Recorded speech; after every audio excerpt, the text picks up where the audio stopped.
MP ఎమ్మెల్యేలకు లంచం కేసులో సుప్రీంకోర్టు సంచలన తీర్పిచ్చింది. వారికి రాజ్యాంగ రక్షణ కల్పించలేమని వ్యాఖ్యానించింది. ప్రధాన న్యాయమూర్తి జస్టిస్ డివై చంద్రచూడ్ నేతృత్వంలోని 7 సభ్యుల రాజ్యాంగ ధర్మాసనం ఏకగ్రీవ తీర్పు వెలువరించింది. డబ్బులు తీసుకుని చట్టసభల్లో ఓటు వేసే ఎంపీ ఎమ్మెల్యేలకు రాజ్యాంగ రక్షణ ఉండాలా లేదా అన్నదానిపై విచారణ జరిపి ఈ తీర్పు చెప్పండి. 7 సభ్యుల రాజ్యాంగ ధర్మాసనం ఏకగ్రీవ తీర్పు ఇచ్చినట్లుగా తెలుస్తా ఉంది కదా, ఈ అంశంలో ఏంటి వివరాలు?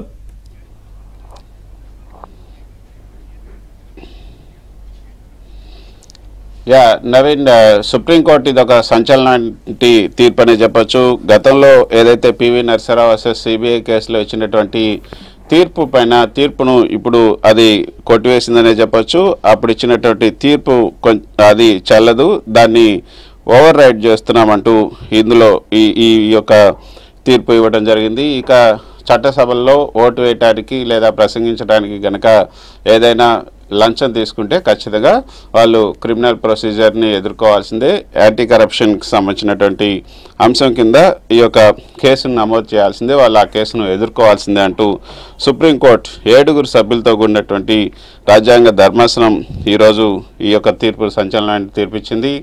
ఈ తీర్పు చాలా కేసులకి దీనిపైన ఒక స్పష్టత వస్తుందనే చెప్పొచ్చు. గతంలో చాలా కేసులు మనం చూసాం. నార్త్లో అయితే ఎక్కువ కేసులు ఉన్నాయి. అక్కడ చట్టసభల్లో ఇటు యూపీలో కానీ అస్సాంలో కానీ పలు రాష్ట్రాల్లో ఇటువంటి కేసులు నమోదయ్యాయి. ఆ కేసులకు సంబంధించి ఇదొక మార్గనిర్దేశనం చేసే అవకాశం ఉందనే చెప్పొచ్చు. తీర్పును డివై చంద్రచూడ్ నేతృత్వంలోని ధర్మాసనం న్యాయమూర్తులు AS Bopanna, MM Sundaresh, PS Narasimha, JB Pardiwala, Sanjay Kumar, Manoj మిశ్రాలతో ఉన్నటువంటి ఈ ధర్మాసనం మొత్తంగా ఏకగ్రీవంగా తీర్పిచ్చింది. శాసనసభ్యులు, ఎంపీలు లంచం తీసుకోవటం అన్నది భారత పార్లమెంటరీ వ్యవస్థకే, ప్రజాస్వామ్య పనితీరునే నాశనం చేస్తుంది అంటూ జస్టిస్ డివై చంద్రచూడ్ సిజేఐ వ్యాఖ్యానించడం జరిగింది. సో దీన్ని బట్టి చూస్తుంటే మనకి ఈ కేసు ఎంత ముఖ్యమైనదనే చెప్పచ్చు.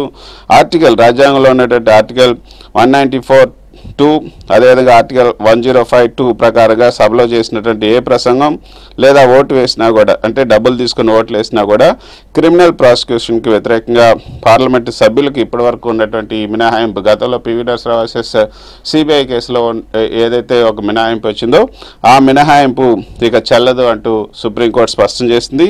1998లో 5 న్యాయమూర్తుల రాజ్యాంగ ధర్మాసనం పివి నరసింహారావు వర్సెస్ సిబిఐ కేసులో ఇచ్చినటువంటి మెజార్టీ తీర్పును పునఃసమీక్షించింది సుప్రీంకోర్టు. ఈ యొక్క 7 సభ్యులతో కూడినటువంటి ధర్మాసనం, అప్పుడు 5 సభ్యులతో కూడినటువంటి ధర్మాసనం, అది కూడా అది ఏకాభిప్రాయం కాదు, ఓన్లీ మెజార్టీ తీర్పు మాత్రమే ఉంది. 3:2 అప్పుడు ఇవ్వడం జరిగింది. ఆ మెజార్టీ తీర్పును ఇప్పుడు ఏకగ్రీవంగా కొట్టివేయటం జరిగింది. సో ఇప్పుడు అసెంబ్లీ, పార్లమెంట్లో లంచాలకు పాల్పడే ప్రజాప్రతినిధులు ఇక విచారణ ఎదుర్కోవాల్సిందే అంటూ సుప్రీంకోర్టు స్పష్టం చేయటం జరిగింది. చట్టసభల్లో లంచం కేసుల్లో ఎంపీలు, ఎమ్మెల్యేలకు ఇక మినహాయింపు లేదు. ఈ యొక్క ఏకగ్రీవ తీర్పును ఈరోజు వెల్లడించడం జరిగింది.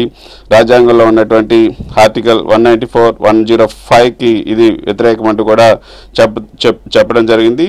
గతంలో ఇచ్చినటువంటి తీర్పును కూడా కొట్టివేయడం జరిగింది. సో ఇదొక సంచలనమైనటువంటి తీర్పు. చట్టసభల్లో డబ్బులు తీసుకొని ఓట్లు వేసే ఎంపీ, ఎమ్మెల్యేలకు రాజ్యాంగ రక్షణ కల్పించాలి అంటూ